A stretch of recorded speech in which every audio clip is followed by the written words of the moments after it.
Shalom,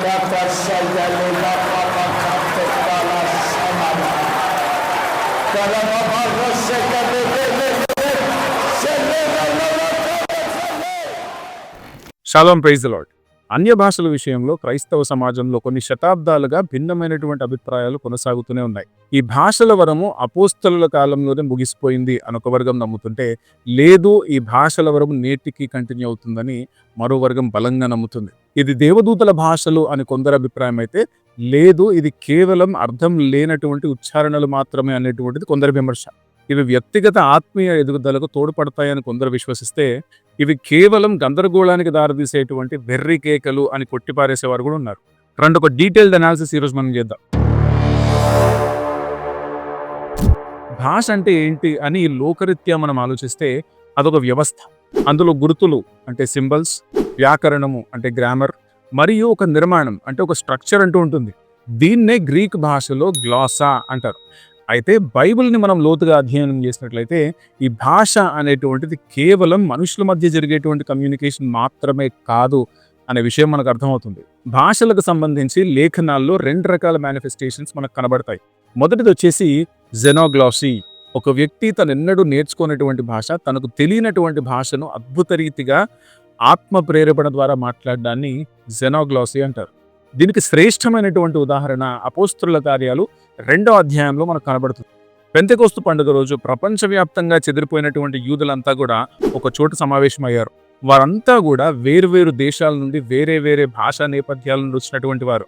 ఆ సమయంలో పరిశుద్ధాత్మతో నింపబడినటువంటి శిష్యులు అన్య భాషల్లో మాట్లాడడం మొదలుపెట్టారు. అప్పుడు అక్కడ ఉన్నోళ్ళంతా కూడా ఆశ్చర్యపోయి ఒక మాట అన్నారు, వీరు గలిలయలు కాదా? వీరు మన మాతృభాషలో దేవుని గొప్ప కార్యములను వివరించడం మనం ఎలా వింటున్నాం? అంటే నేర్చుకోకుండానే పరభాషలో సువార్తను ప్రకటించడం అనేటువంటిది ఇక్కడ జరిగేటువంటి అద్భుతం. బైబిల్ ప్రకారం ఈ జెనోగ్లాసీ అనేటువంటి ఎక్స్ప్రెషన్ వల్ల 2 ప్రయోజనాలు ఉన్నాయని మనకు కనబడుతుంది. మొదటిది వచ్చేసి సువార్త వ్యాప్తి అంటే ఎవాంజలిజం. ప్రపంచంలో ఏ ప్రాంతానికైనా వెళ్ళి సువార్త ప్రకటించాలంటే మనం ఆ ప్రాంతీయ భాషను నేర్చుకోవడానికి సంవత్సరాలు పడుతుంది. కానీ పరిశుద్ధాత్ముడు ఆ భాషను మాట్లాడేటువంటి ఎబిలిటీ సూపర్ న్యాచురల్గా ఆ క్షణంలో ఆ వ్యక్తికి ఇచ్చేస్తాడు. అంటే మన మనస్సులో మన ఓన్ లాంగ్వేజ్లో మనం ఆలోచిస్తున్నప్పటికీ ఆ ఆలోచనలు మన నాలుక మీదకి వచ్చినప్పుడు ఎదుట కూర్చున్నవారు, ఆడియన్స్ ఎవరైతే ఉన్నారో వారి మాతృభాషలో వారికి అర్థమయ్యే విధంగా మన నోటి ద్వారా వెల్లడవుతాయి. ఇది సువార్త ప్రకటించడానికి ఉండేటువంటి భాషా అడ్డంకులను, లాంగ్వేజ్ బ్యారియర్స్ని తొలగించేస్తుంది. రెండోది వచ్చేసి అవిశ్వాసులకు సూచనగా ఈ జెనోగ్లాసీ అనేటువంటిది పనిచేస్తుంది.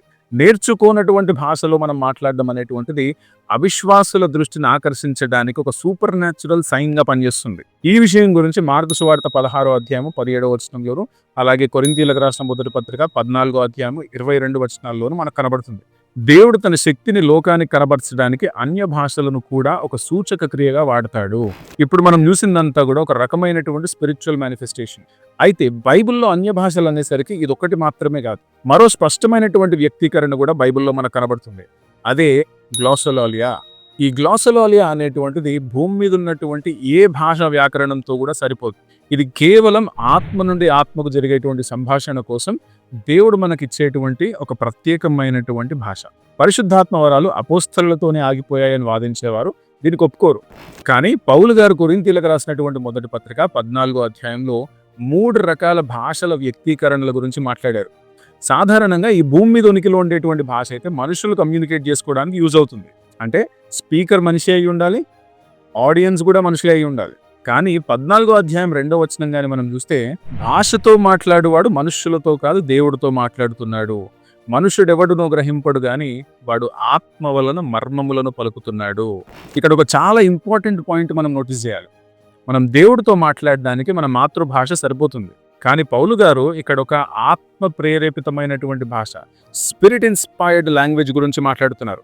ఈ భాషలో మాట్లాడేటప్పుడు ఆ వ్యక్తి మనుషులతో కాదు దేవుడితో సంభాషిస్తున్నాడు అని పౌలు గారు చెప్తున్నారు. అందుకే మనుషుడెవ్వడునూ గ్రహింపడు అని పౌలు గారు అంత నొక్కి చెప్తున్నారు. ఒకవేళ ఇది వేరే దేశపు భాష అంటే జెనోగ్లాసీ అయితే ఆ దేశపు మనుషులైనా సరే ఆ భాషను అర్థం చేసుకోవాలి. కానీ ఇక్కడ పౌలు గారు ఏమంటున్నారంటే ఈ భాషను ఎవడునూ గ్రహింపడు, నోబడీ కెన్ అండర్స్టాండ్ దిస్. రెండో పాయింట్ ఏంటంటే, మనకు తెలిసినటువంటి భాష ఆడియన్స్కి కూడా తెలిసినటువంటి భాషలో మనం మాట్లాడితే వినేవారికి అది క్షేమాభివృద్ధి కలుగజేస్తుంది. కానీ పౌలు గారు ఇక్కడ చాలా ప్రాముఖ్యమైనటువంటి వ్యత్యాసాన్ని చూపిస్తున్నారు. భాషతో మాట్లాడువాడు తనకే క్షేమాభివృద్ధి కలుగజేసుకును గాని ప్రవచించువాడు సంఘానికి క్షేమాభివృద్ధి కలుగజేస్తాడు. అసలు ఒక వ్యక్తి తనకు కూడా అర్థం కానటువంటి భాషలో దేవుడితో మాట్లాడినప్పుడు ఏం జరుగుతుంది? నేను భాషతో ప్రార్థన చేసిన ఎడల నా ఆత్మ ప్రార్థన చేయను గాని నా మనస్సు ఫలవంతముగా ఉండదు. అంటే ఇక్కడ ప్రార్థన అయితే జరుగుతుంది కానీ ఆ ప్రార్థన నా మనస్సు నుండి జరగట్లేదు కానీ ఆత్మలో నుండి జరుగుతుంది. ఇప్పుడు మనకు తెలిసినటువంటి భాష లైక్ తెలుగు కానీ ఇంగ్లీష్ కానీ మాట్లాడుతున్నప్పుడు మనం ఏం మాట్లాడుతున్నామో మనకు తెలుస్తుంది, అంటే మన మనస్సు గ్రహిస్తుంది. కానీ పౌలు గారు ఇక్కడ ఏ భాష గురించి మాట్లాడుతున్నారంటే ఈ భాషలో మాట్లాడినప్పుడు మన మనస్సు ఫలించదు. ఇది మనస్సులో నుండి అంటే మెదడులో నుండి వచ్చేటువంటి భాష కాదు కానీ పరిశుద్ధాత్మ ద్వారా ఆత్మలో నుండి వచ్చేటువంటి ప్రత్యేకమైనటువంటి భాష అని అర్థమవుతుంది. కాబట్టి ఆ భాషల అర్థమేంటో కూడా మనకు తెలియకపోయినా ఆ భాషల్లో మనం మాట్లాడుతున్నప్పుడు మర్మాలను, స్పిరిచువల్ సీక్రెట్స్ని మనం ఉచ్చరిస్తున్నామంట. దానివల్ల సెల్ఫ్ ఎడిఫికేషన్ అనేటువంటి జరుగుతుంది అని పౌలు గారు అంటున్నారు. చూడండి, నా ఆత్మతో ప్రార్థన చేతును, మనసుతో కూడా ప్రార్థన చేస్తాను. నా ఆత్మతో పాడతాను, మనసుతో కూడా పాడతాను. ఈ 14వ అధ్యాయాన్ని వర్స్ బై వర్స్ కాసేపట్లో మనం చూద్దాం. అప్పుడు ఈ పాయింట్ కూడా మనం ఖచ్చితంగా కవర్ చేద్దాం. ఇక మూడో విషయానికి వస్తే భూప్రపంచంలో ఏ భాష అయినా సరే మనకు అర్థం కాకపోతే దానికి ట్రాన్స్లేషన్ అవసరమవుతుంది. కానీ పౌలు గారు ఇక్కడ ఒక వింతైనటువంటి విషయాన్ని చెప్తున్నారు. ఒకసారి ఆలోచించండి, అన్య భాషలంటే ఈ భూప్రపంచం మీద వేరే భాషలు అంటే జెనోగ్లోసీ మాత్రమే అయితే ఆ ప్రాంతానికి వెళ్ళినప్పుడు ఆ భాషలో సువార్త ప్రకటించడం మాత్రమే దీని యొక్క ఉద్దేశం అయితే అసలు అక్కడ అర్థం చెప్పేవారు ఎందుకు ఉండాలి? Why do we need an interpreter when we are already speaking in the language of the audience? ఇంకా విచిత్రం ఏంటంటే ఆ భాషలో మాట్లాడేటువంటి వ్యక్తి కూడా దాని అర్థం చెప్పేటువంటి శక్తి కోసం కూడా ప్రార్థన చేయాలంట. భాష తెలిసిన వాడికి అనువదించాల్సినటువంటి అవసరం ఉండదు కదా. ఒకవేళ పౌలు గారు చెప్పేటువంటి భాషలు మనుషులు మాట్లాడేటువంటి ఇతర భాషలు మాత్రమే అయితే ఇంటర్ప్రిటేషన్ విషయంలో పౌలు గారి మాటలకు అర్థమే ఉండదు. It doesn't make any sense. కాబట్టి ఇక్కడ పౌలు గారు మాట్లాడుతుంది మనుషుల మధ్య జరిగేటువంటి మానవ సంభాషణ గురించి ఏమాత్రం కూడా కాదు. ఇది దేవుడితో జరిగేటువంటి దైవికమైన సంభాషణ గురించి. అందుకే ఆ ఆత్మీయ మర్మాలను వివరించడానికి కూడా దేవుని సహాయం అవసరమో అని పౌలు గారు నొక్కి చెప్తున్నారు. పాయింట్ ఏంటంటే 1 కొరింథీ పత్రిక 14వ అధ్యాయము భాషల యొక్క నిర్వచనాన్ని కొరింథీయులకు తెలియజేయడం కోసం రాయబడలేదు. ఎందుకంటే అన్య భాషలు అంటే ఏంటో కొరింథీయులకు ఆల్రెడీ తెలుసు. వాళ్ళు ఆల్రెడీ ఆ గిఫ్ట్లో ఆపరేట్ చేస్తున్నారు. పౌలు గారి ప్రధానమైనటువంటి ఉద్దేశము ఇక్కడ మరొకటి ఉంది. ఈ అధ్యాయంలో ఆయన ప్రవచన వరానికి అన్య భాషకు మధ్య ఉన్నటువంటి వ్యత్యాసాన్ని హైలైట్ చేస్తూ ఒక కంపారిజన్ని చేస్తున్నారు. సంఘంలో వాక్యాన్ని బోధించేటప్పుడు లేదా ప్రకటించేటప్పుడు ఎవరికీ అర్థం కానటువంటి భాషలో మాట్లాడడం కంటే కూడా అందరికీ అర్థమయ్యే భాషలో దేవుని వాక్యాన్ని వివరించేటువంటి ప్రవచన వరమే భాషల వరం కంటే కూడా శ్రేష్టమైంది అని పౌలు గారి యొక్క ఉద్దేశం. అది కూడా ఎప్పుడు? అన్య భాషలను ఇంటర్ప్రిట్ చేయలేనప్పుడు. ఒకవేళ అన్య భాషలను ఇంటర్ప్రిట్ చేస్తే that is equal to the gift of prophecy. చూడండి, ప్రేమ కలిగి ఉండటకు ప్రయాసపడుడి, ఆత్మ సంబంధమైన మర్మములను ఆసక్తితో ఆపేక్షించుడి, విశేషముగా మీరు ప్రవచన వరమును ఆపేక్షించుడి. ఎందుకు ఈ ప్రవచన వరాన్ని ఆపేక్షించాలి అంటే పౌలు గారు ఇక్కడ ఎక్స్ప్లెనేషన్ ఇస్తే ఏమంటున్నారంటే, ఎందుకనగా భాషతో మాట్లాడువాడు మనుష్యులతో కాదు దేవుడితో మాట్లాడుతున్నాడు. మనుషుడెవడునో గ్రహింపడు గాని వాడు ఆత్మ వలన మర్మములను పలుకుతున్నాడు. క్షేమాభివృద్ధియు హెచ్చరికయు ఆదరణయు కలుగునట్లు ప్రవచించువాడు మనుష్యులతో మాట్లాడుతున్నాడు. భాషతో మాట్లాడువాడు తనకే క్షేమాభివృద్ధి కలుగజేసుకును గాని ప్రవచించువాడు సంఘమునకు క్షేమాభివృద్ధి కలుగజేయును. అంటే కేవలం భాషల్లో మాట్లాడితే మనకు ఉపయోగం ఉండదు. ఎందుకంటే ఆ భాష ఎవరికీ అర్థం కాదు, దేవుడికి మాత్రమే అర్థం అవుతుంది. కానీ సంఘానికి క్షేమాభివృద్ధి, హెచ్చరిక, ఆదరణీయు కలుగునట్లు ప్రవచించువాడు మనుష్యులతో మాట్లాడుతున్నాడు. 5వ వచనం, మీరందరూ భాషలతో మాట్లాడవలనని కోరుతున్నాను గాని మీరు ప్రవచింపవలనని మరి విశేషముగా కోరుతున్నాను. సంఘము క్షేమాభివృద్ధి పొందు నిమిత్తము భాషలతో మాట్లాడువాడు అర్థము చెప్పితేనే గాని వానికంటే ప్రవచించువాడే శ్రేష్ఠుడు. ఎందుకో మనం ఇందాక చూసాం. Tongues when interpreted is a higher level of prophecy. 6వ వచనం, సహోదరులారా ఆలోచించుడి, భాషలతో మాట్లాడుచు నేను మీ యొద్దకు వచ్చి సత్యమును బయలుపరచవలనని అయినను, జ్ఞానోపదేశము చేయవలనని అయినను, ప్రవచింపవలనని అయినను, బోధింపవలనని అయినను మీతో మాట్లాడకపోయిన ఎడల నా వలన మీకేం ప్రయోజనం అంటే ఇంటర్ప్రిటర్ లేకుండా భాషల్లో జ్ఞానోపదేశం చేయడానికి, బోధించడానికి నేను మీ దగ్గరకు వస్తే పెద్దగా ఉపయోగం ఏమీ లేదు అంటున్నాడు.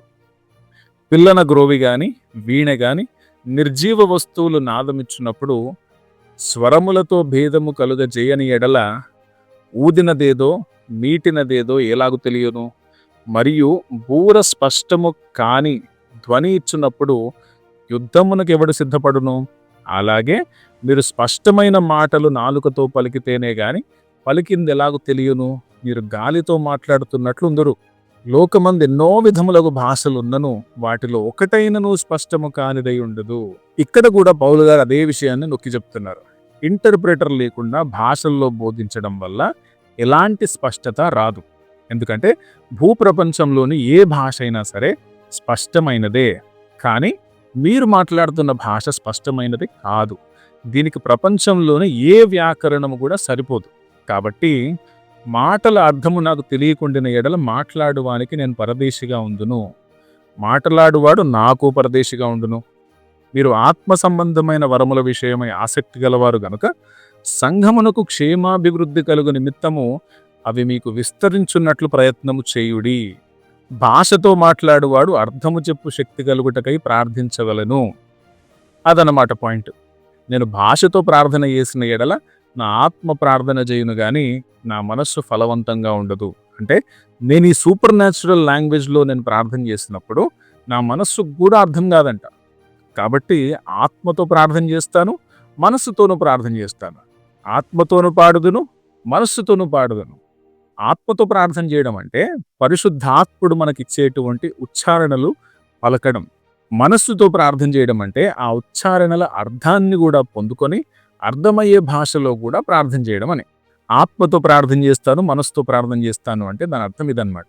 16వ వచనం, లేని ఎడల నీవు ఆత్మతో స్తోత్రము చేసినప్పుడు ఉపదేశం పొందినవాడు నీవు చెప్పు దానిని గ్రహింపలేడు గనుక నీవు కృతజ్ఞతాస్తుతులు చెల్లించినప్పుడు ఆమెన్ అని వాడు ఎలాగు పలుకును.